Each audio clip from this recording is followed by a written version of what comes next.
पण वेदना होत आहेत. वेदना प्रचंड होतात की आज एवढा मोठा नेता गेला, त्याच्या बाबतीमध्ये आमच्याकडे शब्द नाही.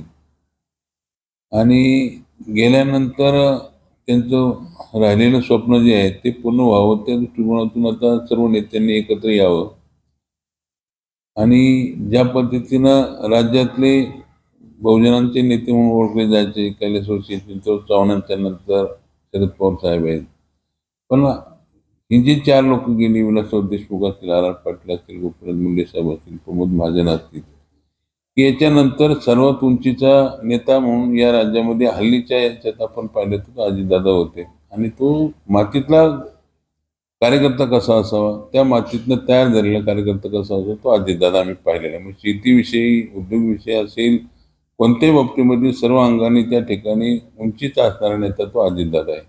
आणि ती गेल्यानंतर ह्या राज्याचं प्रचंड असं फार मोठं नुकसान झालेलं आहे. त्यातल्या त्यात पुणे जिल्ह्याचं, पिंपरी शहराचं खूप मोठ्या प्रमाणात नुकसान झालेलं आहे असं त्या ठिकाणी मला वाटतं. एकीकडं नुकसान झालेलं आहे, दुसरीकडं ज्या पद्धतीनं महानगरपालिका निवडणुकीमध्ये आता तुम्हाला वेगळी म्हणायची विलिनीकरण करायला पाहिजे, तर ते काय नेमकं दादा सांगायचे तुम्हाला? नाही, आता एकदा तर कचऱ्याच्या बाबतीमध्ये एक जाहीर सभेला आम्ही निघालो होतो गाडीत. दुसरी सभा उरकून तिसऱ्या सभेला आम्ही चाललो होतो.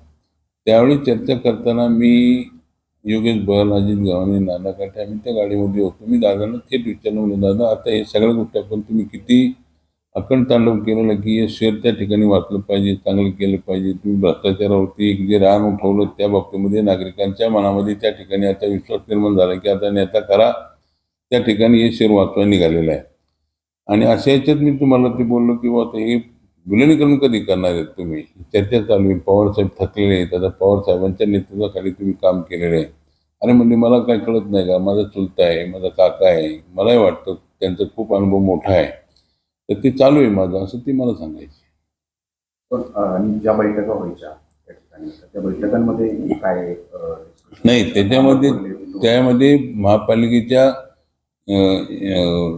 याच्यामध्ये निवडणुकीमध्ये की आता ह्या पक्षाच्या बरोबर त्या ठिकाणी आपण काम करायचं, युती करून काम करायचं, तर त्यावेळेस अमोल कोल्हे, रोहित पवार, ह्या शहरातला अध्यक्ष तुषार कामटे, प्रमुख कार्यकर्ते त्या ठिकाणी दादांच्या बैठकी आम्ही होतो. योगेश बल, मी, नाना काटे आणि दादा होते त्यावेळेस. तर त्या बैठकीमध्ये स्वतःची चर्चा आली की आता युतीमध्ये काय, आता आपण एकच होणार आहे, तर ती युती त्या ठिकाणी जी काय आहे तेवढी ज्यांना जेवढी उमेदवार पाहिजे तेवढी घ्या, बाकीचे उमेदवार आपल्या घरावरती उभे करा, असं दादाने त्यावेळेस सांगितलं होतं.